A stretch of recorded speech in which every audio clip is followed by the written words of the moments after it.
Today we're talking about boundaries and how difficult they are to put into place. We're talking the bloodline. Let's get into it. One,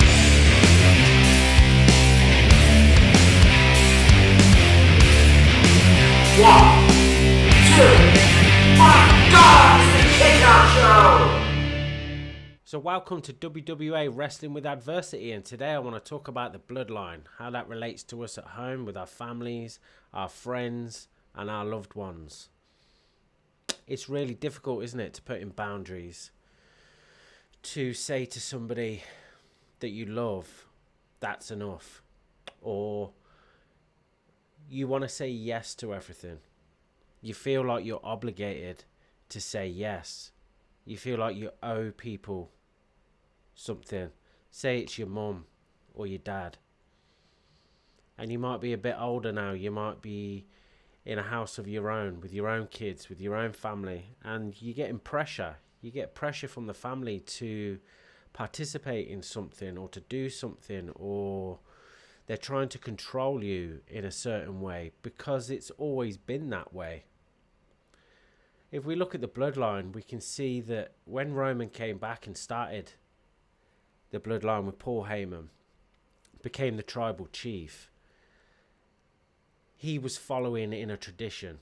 He was becoming the head of the family. And with that is pressure and responsibility to keep up a certain standard of success, to represent the family, to not show any weakness, to be the man that everybody thinks he should be. And that comes with its own pressures. And I know when we're watching wrestling, we're looking at Roman in a heel way. But that does come with huge responsibility. And he was portraying somebody that had that weight on him, that he needed the wise man there to, share that load with.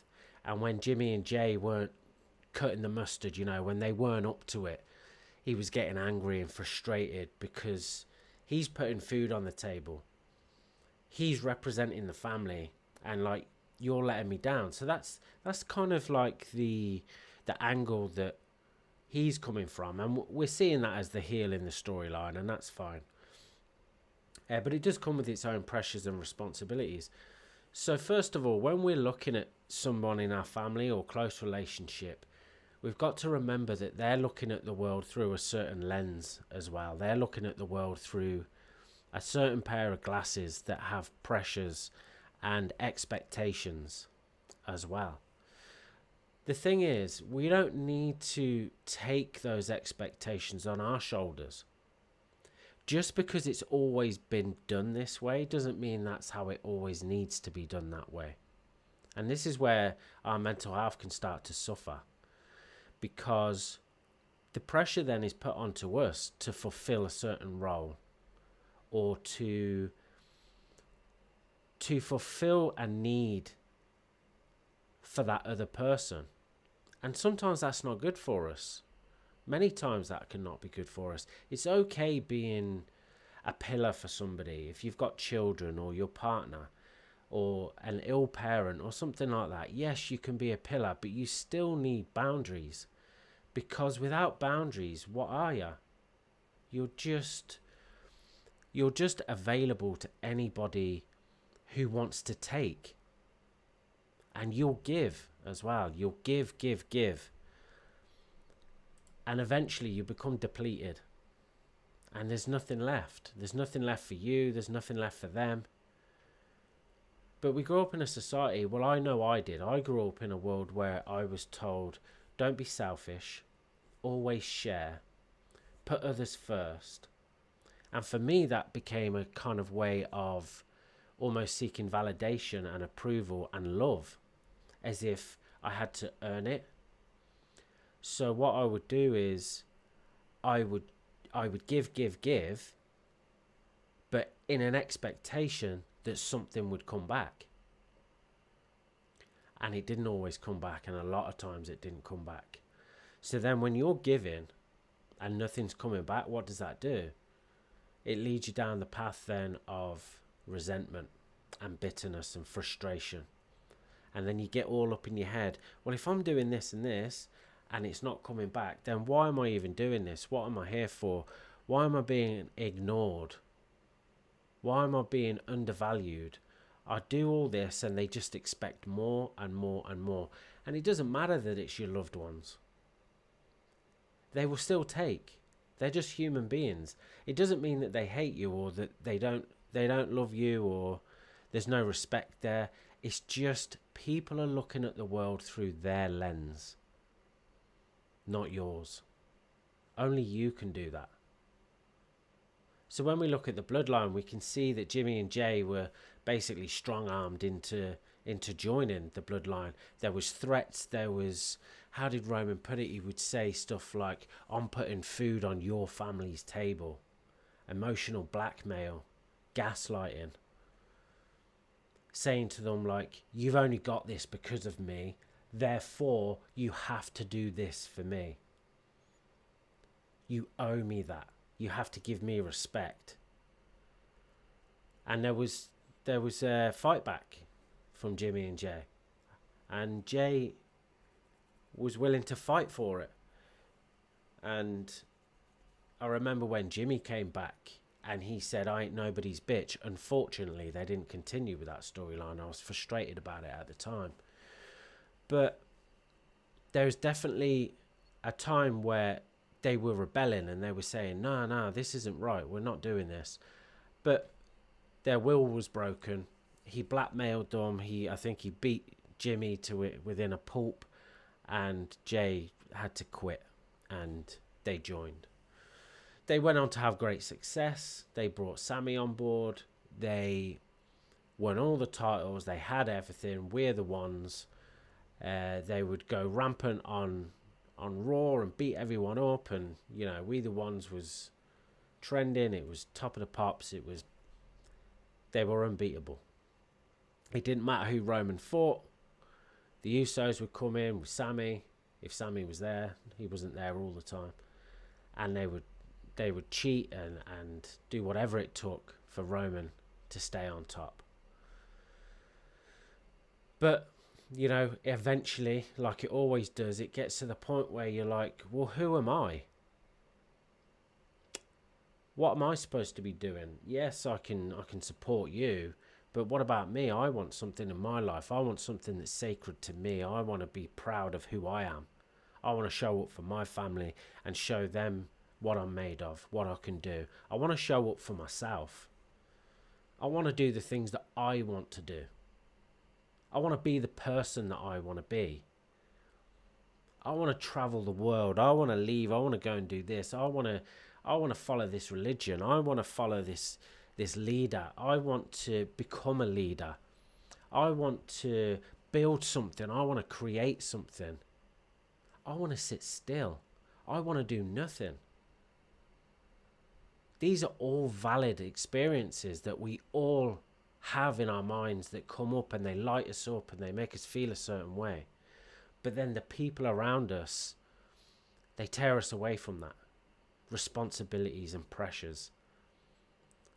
But you don't have to follow that. You are your own autonomous person. You don't have to follow what mum says. You don't have to follow what dad says. You don't have to do what your partner wants you to do. You don't have to follow their dream. Who are you? What do you want to do? You're so full of passion and light, and it gets smothered by other people and what they want to do, and the hang-ups that they have and the traumas that they've been through. And it gets unloaded or offloaded from them onto you, onto your shoulders, and then you crack under the weight. You're always available on your phone. You're always available to go and do this for them, go and do that for them. People taking advantage of your good nature. You don't have to do that. And this is where we put in boundaries. And the thing with boundaries is we have to be consistent with them. Be consistent with your boundaries. People ain't going to like it. Trust me. They're going to start rebelling. They're going to be like, oh, what, you don't love me no more? Why don't you love me no more? What, you wouldn't do that for your own mum? It's all emotional blackmail because of the turmoil they're going through, because they've lost this dog's body who's been doing everything for them. It's not your responsibility. They are adults. They have chosen their own path. And the fact that you help them is a gift. It's not something you're supposed to be doing, even if they're your mum, even if they raised you a single parent family and they did everything for you. You don't owe them your life. Otherwise, you'll crack. There'll be nothing left. I'm not saying ignore these people. I'm not saying don't do for them. What I'm saying is look at you first. What's going on in here? What do you feel about this? Do you feel like you're being trampled on? Do you feel like you're being taken advantage of? Do you feel there's something else? There's something more that you want to do? Something more that you want to be? But you're being trampled by this expectation and this pressure from family, by the bloodline. Eventually, you'll crack. And you'll feel resentment towards these people that you love, and you'll think, oh, I wish they'd just piss off. I can't be dealing with this anymore. I can't be dealing with the pressure. It's too much. And that's what happened, isn't it? Look at the bloodline now. Fragmented, distant. They've all got PTSD from what Roman put them through. They still love him, but I remember what you did. I remember how you treated me. When I gave you everything, look what you did.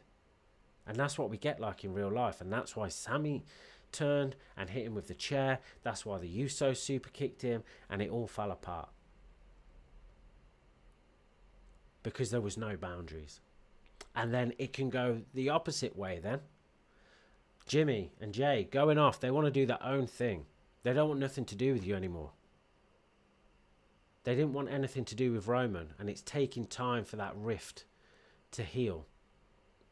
And then it's at the point now where it's like, well, I'll support you, but I'm not going back to the way it was. And that is boundaries. That's what Jay has now. That's what Jay has with Roman, a boundary. I'm here for you. I'll support you, but you don't trample on me. You don't own me. You don't tell me what to do anymore. I do what I do because I love you. If I need to step back, that's what I'll do. And that keeps Jay healthy. I know it's a storyline, but it does reflect real life. This is what really goes on. So, start putting in boundaries, small boundaries consistently. You don't have to be blunt. You don't have to be nasty. If you're asked to do something, you can say, it doesn't really work for me right now. I've got X, Y, and Z to do. Or I'm a little bit tired. Or I'll look into that at a future date, but right at the moment, I can't do that. These little small boundaries, people will go, oh, fucking hell, he used to do that. And now he's not. That's okay. The ball is on their side of the court then. You do with that as you wish. As you need to. It's your life. You need to grow and look inside as well. I can't do that for you. But for me right now, to keep my peace, this is where I'm at and this is what I need. And that's okay. It's not selfish to look after your needs. So you put in these small boundaries and you be consistent. And then you watch as your shoulders drop, as peace starts to show up. They'll be doing what they're doing. Don't worry about that. You take your time. You take your peace. You notice your anxiety drop. You'll notice you've got more time to look after yourself. Then you will feel stronger, more capable. You'll have more capacity. And once you have that capacity, you'll be able to be fully present when you do stand up for these people, when you do support them. So, the lesson today, boundaries. It's difficult, trust me, especially with people like mums and dads that have been there for you and they expect something back. It's going to be difficult, but just be consistent. Okay. If you would like to know more, if you want to learn more about these kind of things, I do run a school group where we talk about these things in more depth. It'd be great to see you in there. I hope you got some value from this video today, and I've really enjoyed this one. It's something that reflects something that goes on in my own life very regularly. So, yeah, I hope you enjoyed today, and I'll see you next time on the Kick Out Show. Remember, it's not about hitting the mat, it's all about the kick out. Thanks for watching.